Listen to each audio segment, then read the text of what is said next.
Bom dia, né? Meu nome é Katsuendo, eu estou no terceiro período do curso de Física e sou integrante do PET Física. E, bom, venho aqui apresentar o meu trabalho, que está intitulado A Matemática da Mecânica Quântica, que foi produzido junto com a professora doutora Maria Roselene, professora do Departamento de Matemática da UFAM.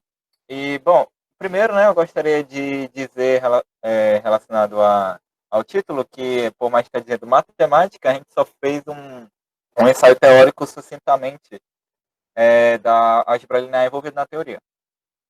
Bom, então a apresentação foi dividida nesses tópicos.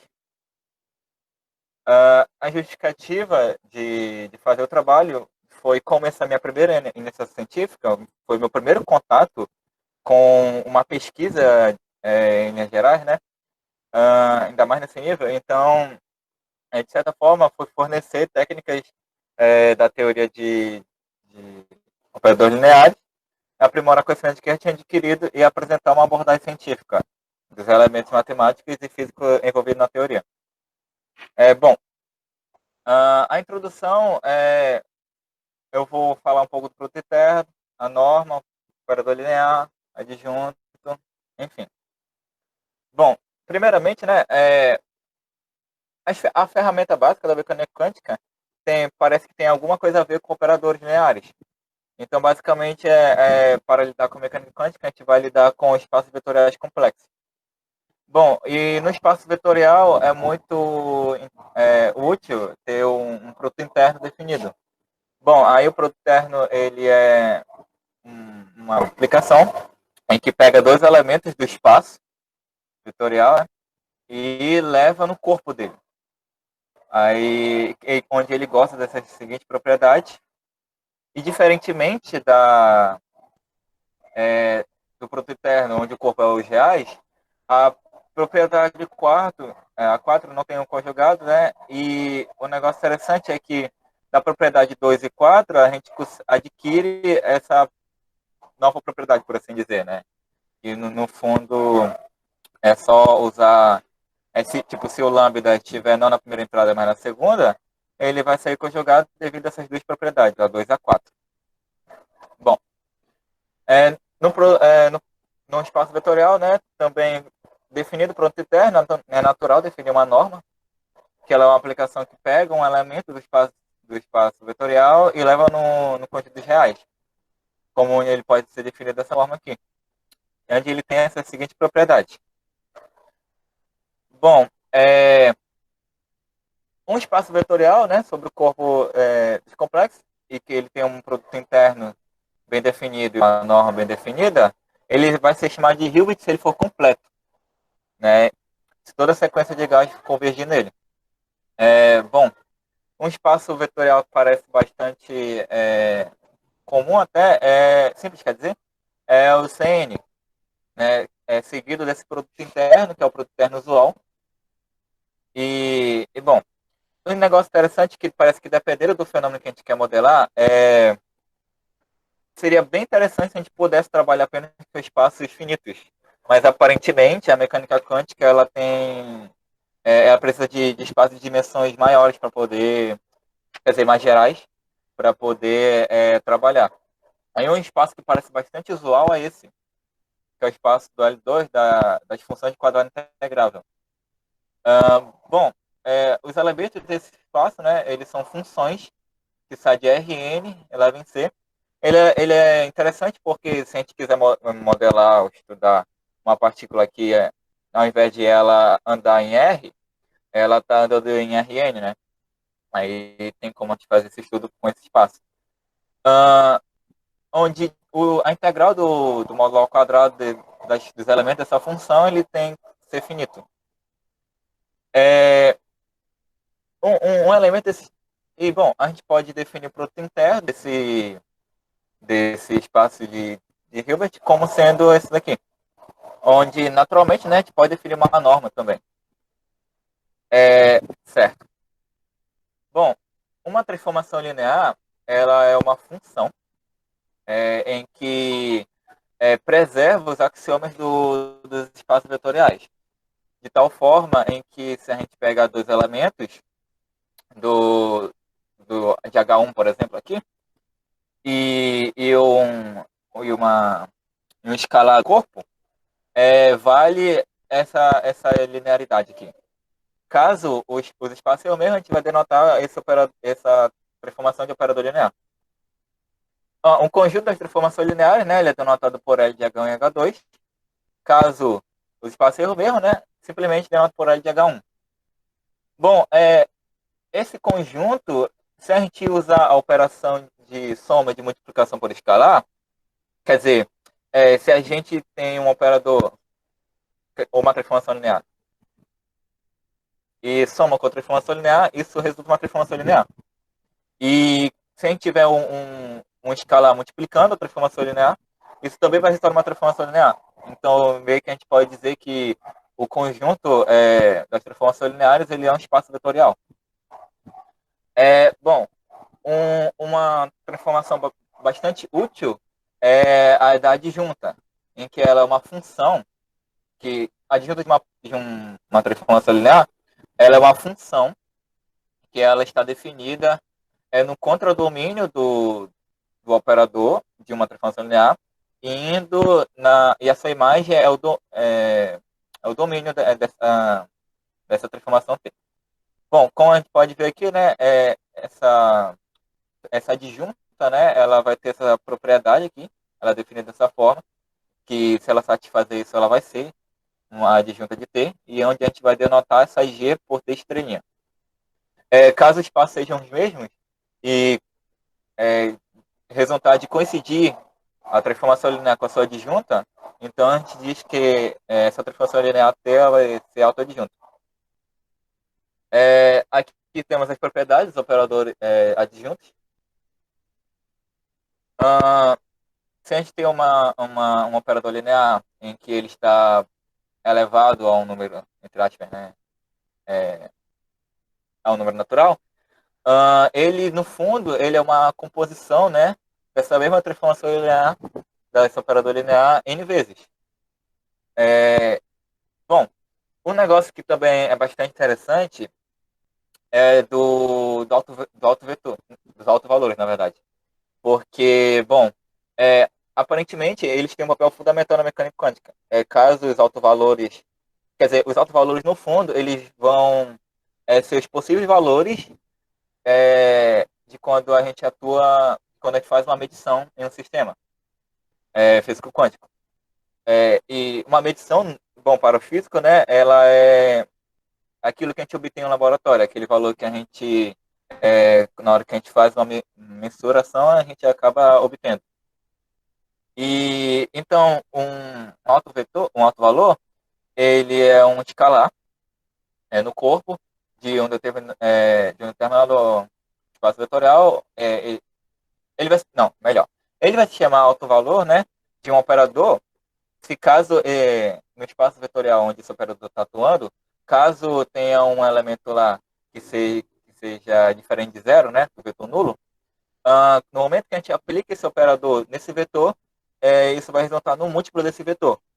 E esse múltiplo ele é o escalar lambda, que é denotado por alto valor. Bom, um operador autoadjunto, ele tem altos valores reais.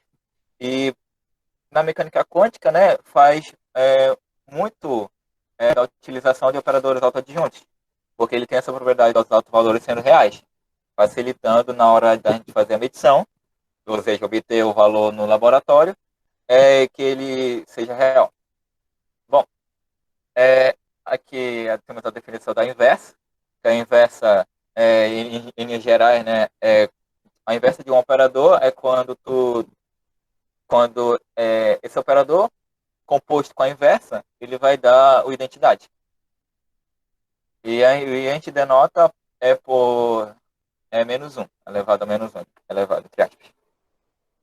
Bom, um operador que é bastante usual também, corriqueiro na mecânica quântica, é o operador unitário, né? Que ele satisfaz que um operador ele vai ser unitário se a gente tem ele composto com a sua inversa, de tal forma que a inversa é adjunta, ele vai dar a identidade.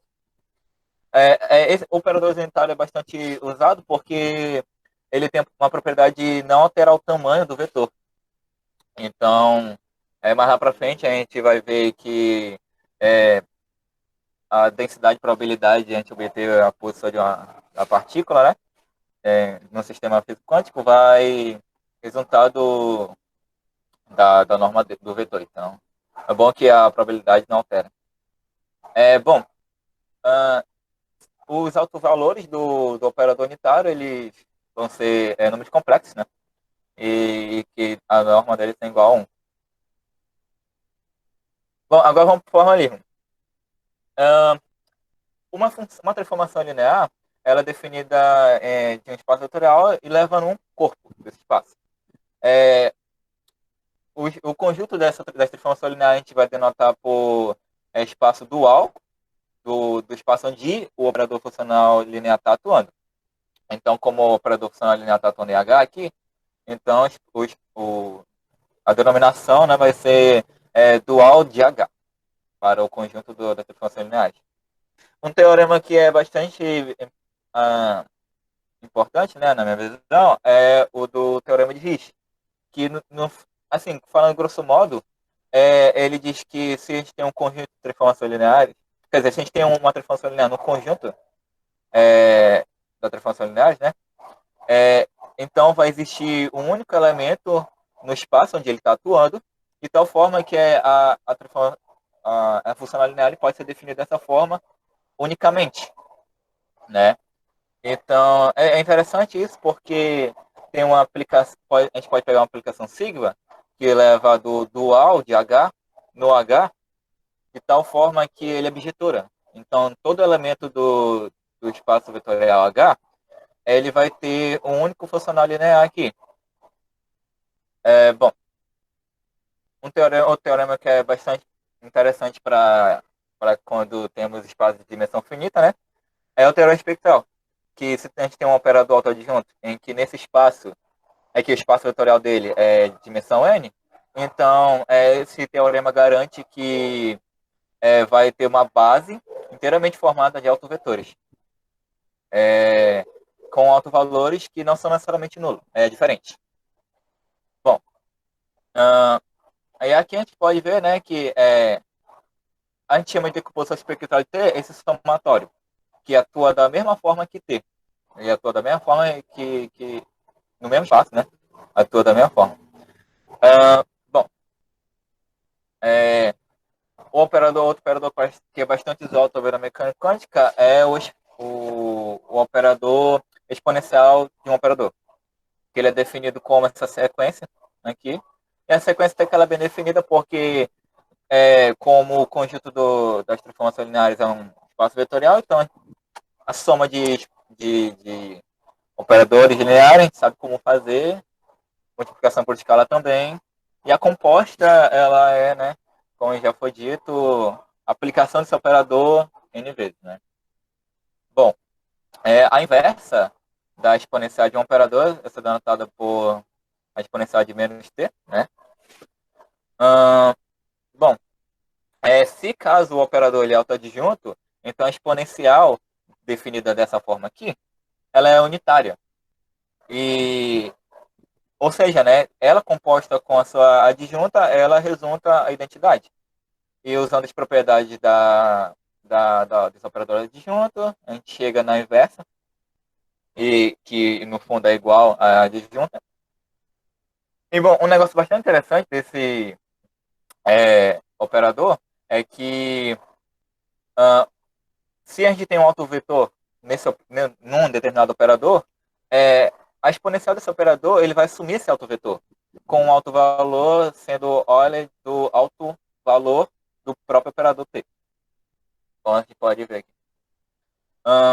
Bom, agora, né, vamos fazer uma definição de operadores bastante importante que aparece bastante na mecânica quântica também, que é, por exemplo, o operador multiplicação por coordenada, que ele atua como, aqui nós vamos pegar como exemplo no espaço vetorial do L2.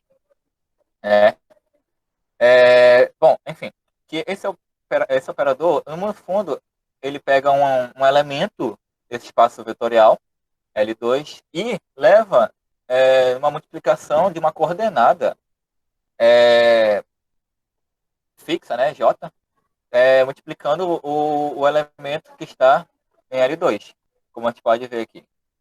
Um exemplo da atuação dele seria essa. Caso N seja 2, né, a gente pode ter um elemento, o N que eu quero dizer é do Rn aqui, tá bom? Bom, se for o espaço, se a função atuando seja no R2, né, se a gente pegar um elemento desse espaço vetorial, e, por exemplo, essa psi aqui, a gente pode ver que a atuação desse operador, no, anexado por 2, né, ele no fundo, a gente pega um elemento psi e multiplica pela sua coordenada x2. A gente pode ver aqui. Esse operador ele é autoadjunto, né, como a gente pode ver aqui, como o xj ele é real, então isso aqui está certinho e a gente vê que de fato ele é autoadjunto. Bom, um outro operador também que ele é chamado de função de multiplicação por uma função contínua, ele é denotado desse jeito. Aqui ele pega uma função em Rn, né, que ela é uma contínua, e ele atua da forma parecida com a multiplicação por escalar. Na verdade, a multiplicação por escalar que é parecida com isso, com esse operador de multiplicação por função contínua, porque ele é mais geral.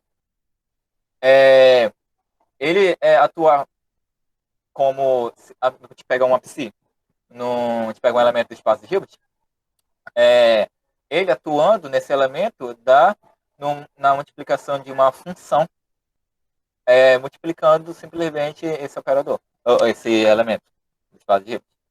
Um exemplo é caso Rn seja R2, né?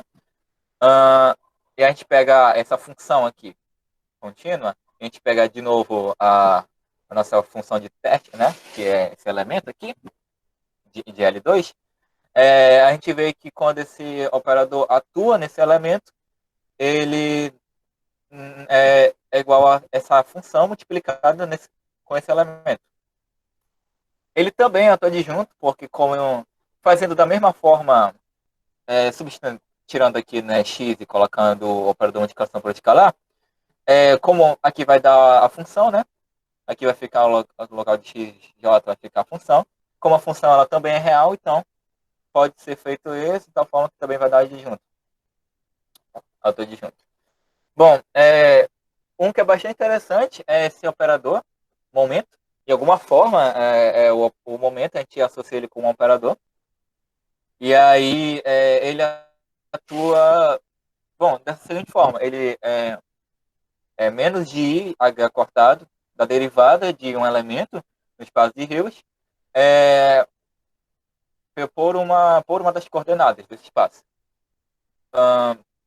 De novo, né, pegando R2 e pegando esse elemento aqui do espaço de Hilbert, a gente tem que, quando a gente pega esse operador momento, indexado por 2, né, a gente vai resultar nisso, menos IH cortado, pela derivada desse elemento, que é no espaço de Hilbert, em relação a x2. Cato, só um Bom, minuto. sim.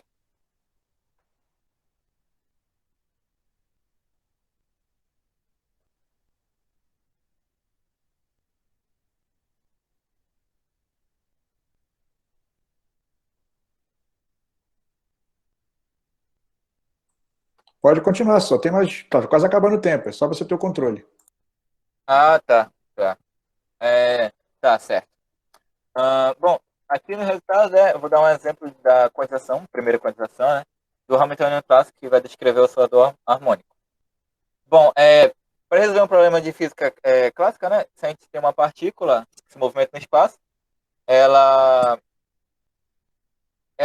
meio que vai ser descrita por essas equações aqui. Bom, isso aqui, o Hamiltoniano, né, ele governa um sistema, ele expressa a energia total de um sistema, né? E se temos posição e momento de tal forma que elas satisfazem essas equações aqui. Então, esse conjunto aqui, indexado pelo tempo, né, ele vai dar a trajetória da partícula. Bom, para esse Hamiltoniano, a gente vai associar um operador H que age no espaço de Hilbert, né, de tal forma que ele, aqui nesse exemplo, ele vai se dar dessa forma aqui. Ele vai ser H igual a menos H ao quadrado sobre 2m, aí o operador laplaciano, mais o operador multiplicação por uma função contínua. Bom, isso, né, é chamado de quantização do sistema clássico, que a gente vai definir pelo Hamiltoniano, que a gente define por esse Hamiltoniano aqui. Bom, um elemento do espaço de Hilbert, né, ele vai descrever uma possível evolução da partícula se ele satisfazer a equação de Schrödinger. E é interessante que pela equação de Schrödinger a gente pode introduzir essa expressão.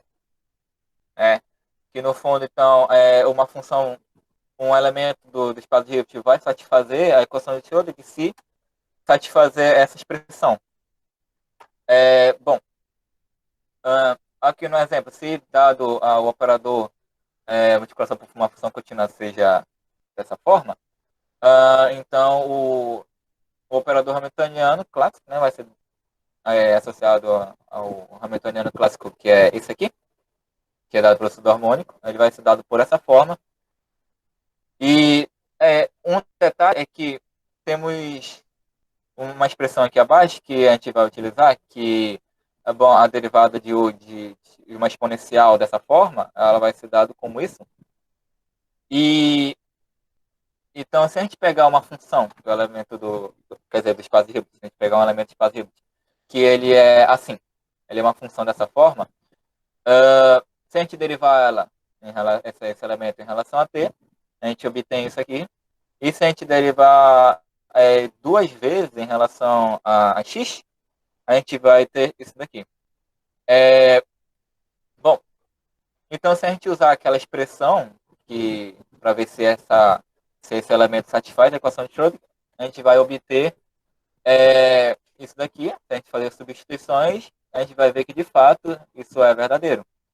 E bom, então se isso satisfaz a equação de Schrödinger, né, então esse elemento ele vai indexado pelo tempo, né? Se a gente ter a condição inicial dele, que é dado por t igual a 0, ele vai ser, então, a sua evolução ele vai ser dada de forma única. Então, de tal forma que se a gente quiser saber, por exemplo, a probabilidade de ele estar em alguma posição, né? Essa função ela vai dar o módulo ao quadrado dessa função, desse elemento espaço que está satisfazendo a equação de Schrödinger, ao quadrado, vai dar uma densidade de probabilidade de obter a posição de uma partícula em determinado ponto. Bom, essas são as referências que eu utilizei. E é isso. Obrigado, Carlos, pela apresentação. Agora passar para as considerações do professor Lúcio, começando dessa vez, por favor.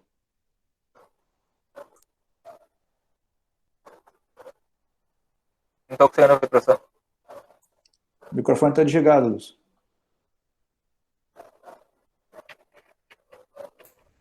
Já. Primeiramente, dar os parabéns aí para o rapaz, o Carson, né, que apresentou, né, pelo seu instinto, né, de, vamos dizer assim, pegar uma coisa bem difícil de apresentar e que precisa de certa maturidade também dentro vamos dizer assim, do conteúdo para se aventurar nesse propósito, né.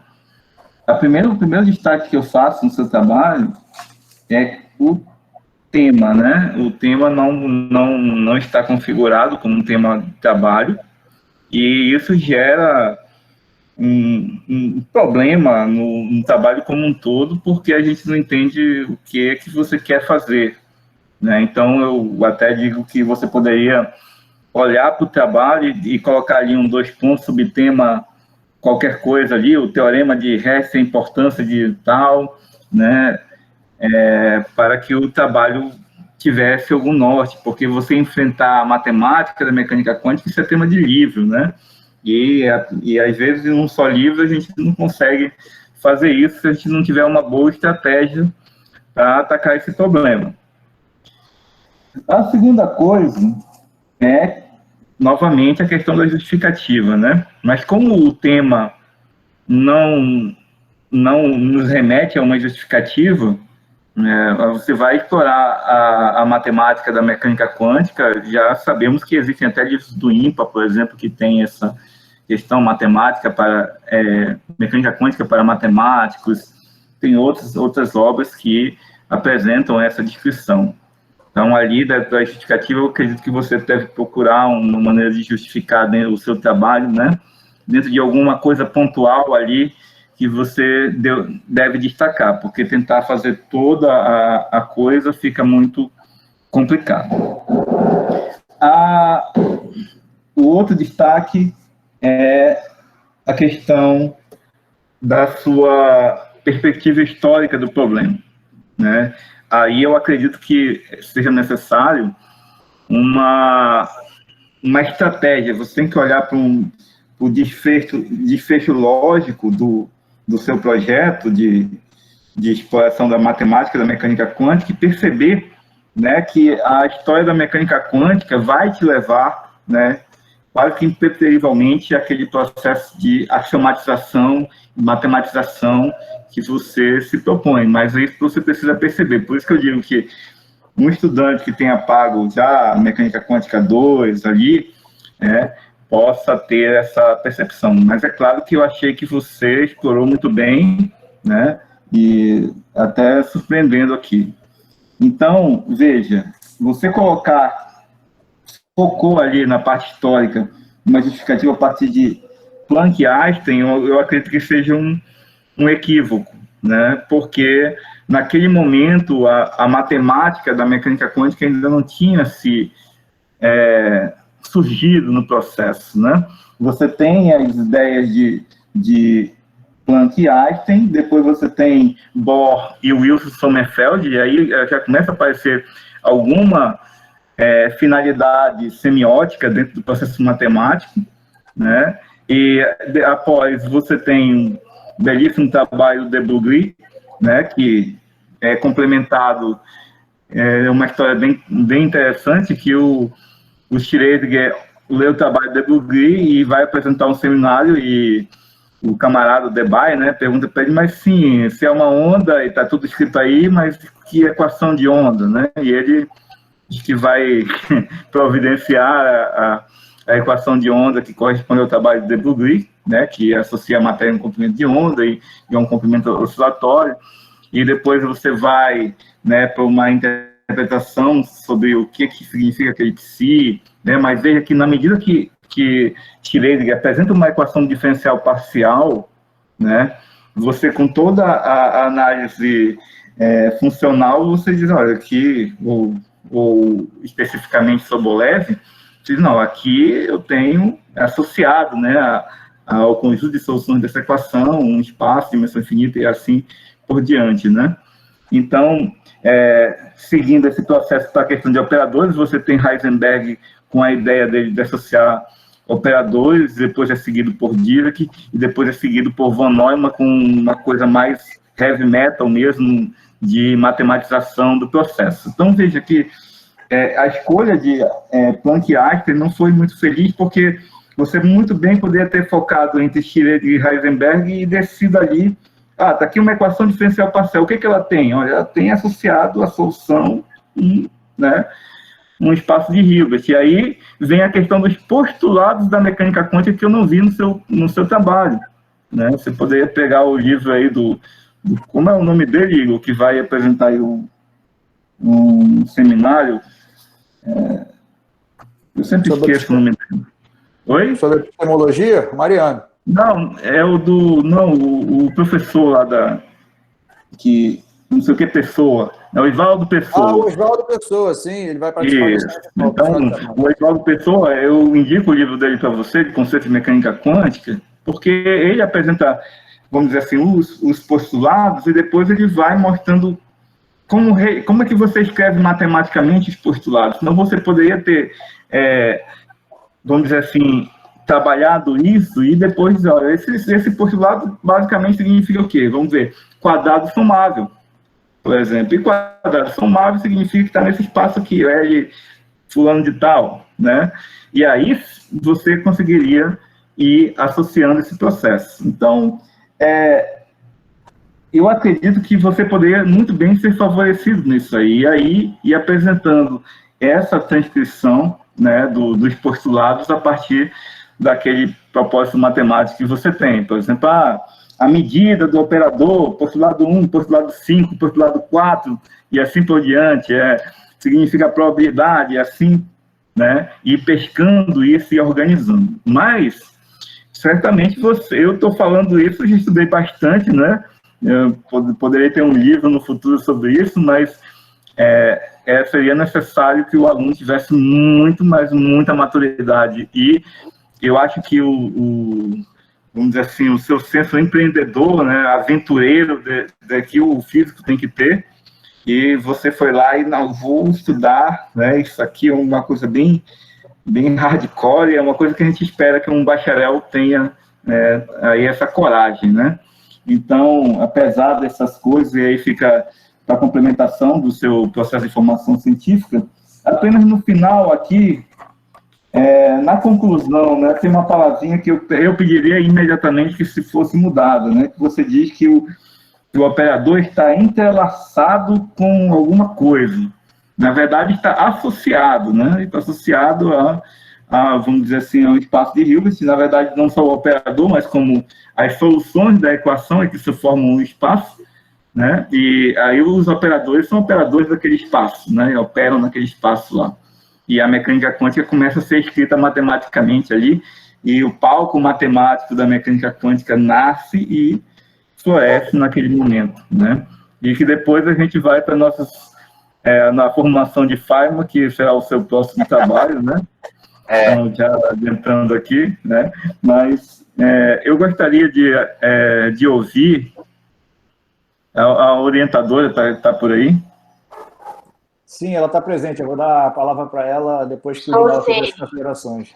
Certo, deve ter dado bastante trabalho para você, viu? Deu, bastante. Então, eu não tenho nenhuma pergunta, eu acho que não valeria a pena a gente ir perguntando. Eu vi que você descreveu, colocou lá uma quantidade grande de informações, eu já dei aqui o que eu acho, né, o que poderia melhorar, e fica aí os meus parabéns para você. E agora eu gostaria mesmo de ouvir a orientadora. Eu já passo a palavra para a professora Rosilene, mas eu primeiro gostaria de ver as considerações do professor Francisco. Certo. Eu tinha esquecido do Rinaldo. Depois das considerações da banca, eu passo a palavra para a orientadora. Só uma coisa, antes do professor falar, aqueles que ainda não preencheram, já tem no chat o link com o formulário da presença de quem está participando, tá? Não deixe de preencher, porque nós teremos um formulário em cada momento do nosso evento para poder justamente ter o controle de quem estava assistindo, tá certo? Então, eu peço, por favor, que acessem o link no chat para poder vocês pegarem as presenças de vocês para receber os certificados posteriormente. Eu agradeço. Professor Francisco, por favor. Beleza. Bom dia para todo mundo. Bom dia ao aluno, Cássio, que fez a apresentação aí ele conseguiu, né, mesmo com aquela limitação de tempo no planejamento, os slides dele conseguiu apresentar todos. É um assunto bem gorduroso, como diria um amigo meu da física, né, o professor Lúcio, bem mesmo pesado, ainda mais no terceiro período. Estava falando outra vez, terceiro período, né, a gente, lá em Física e Eletricidade, Física 3, a gente está aprendendo, eu pelo menos, eu era aluno, preocupado em calcular o completo do fio finito, resolver uma integral e tal, né? O cara já está na mecânica quântica. Então, é bem ousado e, assim, fez bonito, não fez feio, não. Minha opinião, né? Eu vi o trabalho escrito. Obrigado.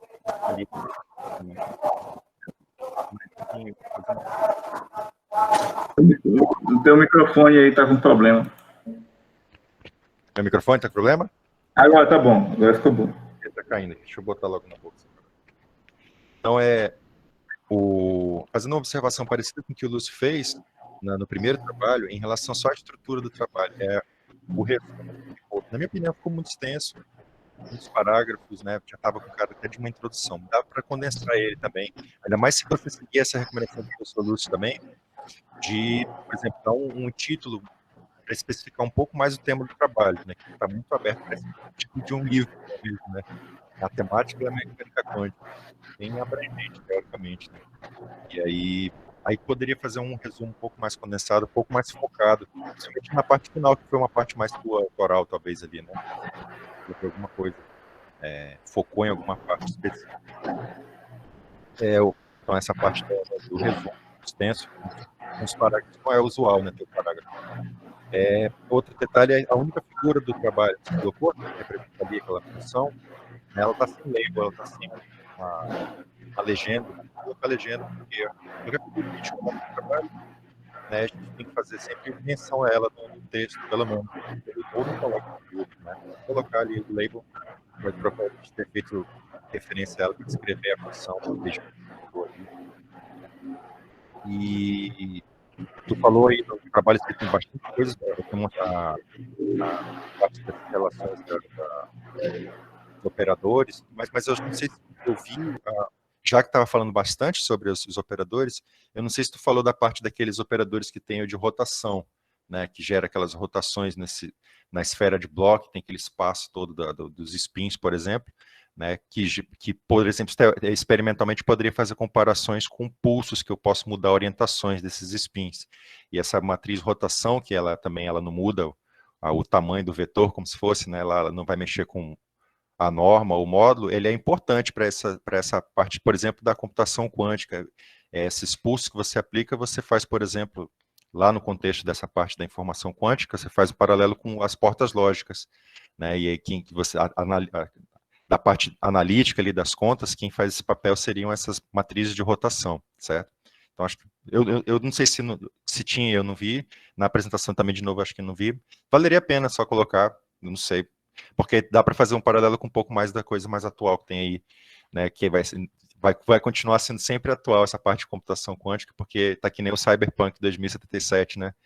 Vai lançar, mas aí não lança o jogo, e aí também não sai um computador quântico, né? Mas tem bastante coisa teórica já, né? Principalmente aqui no Brasil mesmo, o pessoal lá, onde o Igor também conhecia, lá no CBPF, o pessoal que trabalha com computação quântica, e o hardware deles, eles usam lá pulsos de ressonância magnética, né? Eles geram esses pulsos, e aí eles conseguem implementar mais ou menos as portas lógicas e conseguem, por exemplo, alguns algoritmos mais simples, né, de fatoração e tudo mais, eles conseguem via essas interações com o sistema de spins via ressonância magnética, certo? Então, basicamente, as minhas observações eram essas sobre o resumo, sobre a figura, certo? E parabenizar o aluno, tá?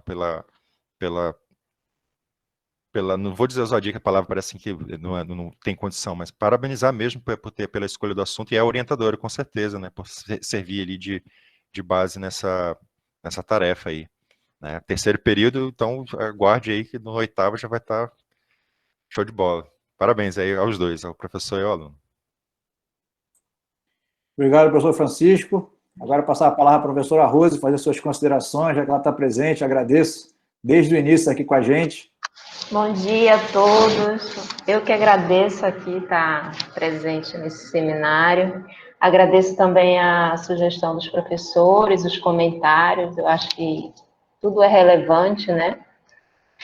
E gostei muito das coisas que o professor Lúcio falou, que eu acho que ter essa abordagem, né, de falar um pouco sobre a física quântica, a mecânica quântica, poder entrar na matemática, da importância que é você tentar explicar alguns fenômenos através da matemática, né? Realmente o Katson deu bastante trabalho, muito trabalho, ele sabe disso, eu já conversei com ele. Trabalho em questão de escrita, trabalho em questão de matemática, interpretação, né? Mas, enfim, a gente está aqui para isso, para orientar e para tentar fazer com que o aluno aprenda, né? De uma maneira certa, correta, e que ele ganhe um conhecimento que vá futuramente fazer diferença na carreira dele, né? Então, é assim, esse trabalho foi um desafio, acho que tanto para o Katson quanto para mim, porque nunca trabalhei com aluno da física, e aí eu tinha que levar um pouquinho, olhar um pouquinho dos fenômenos físicos, né? E tentar relacionar isso com o que também eu trabalhava. E aí esse desafio foi tentar olhar as coisas que ele já tinha em mãos, que ele já sabia, como álgebra linear, cálculo, e tentar fazer com que ele olhasse e enxergasse essas coisinhas dentro da mecânica quântica. Realmente, se for falar a matemática da mecânica quântica, é um mundo, né? São várias coisas. E fica muito abrangente. Na realidade, o objetivo maior era tentar fazer com que ele entendesse mais essa parte de álgebra linear, de cálculo, né? Dentro desse contexto da física quântica, né? E tem coisas realmente que o Katsu ele tem que aprender, eu já conversei com ele, né? E ele sabe muito bem que ele tem que saber, né? Entender as coisas, estudar, né, Katsu? Ser humilde, reconhecer que não sabe tudo, né? E assim, foi um desafio para ele, foi um desafio para mim. E a gente cumpriu até onde a gente pôde fazer o trabalho, né? E a gente estava até escrevendo umas notas, ele estava até, não sei se ele colocou isso dentro do escrito que ele colocou para vocês, ele colocou umas notas que falam um pouco do contexto histórico da física quântica, da mecânica quântica, porque eu fui perguntando esses porquês para ele, né?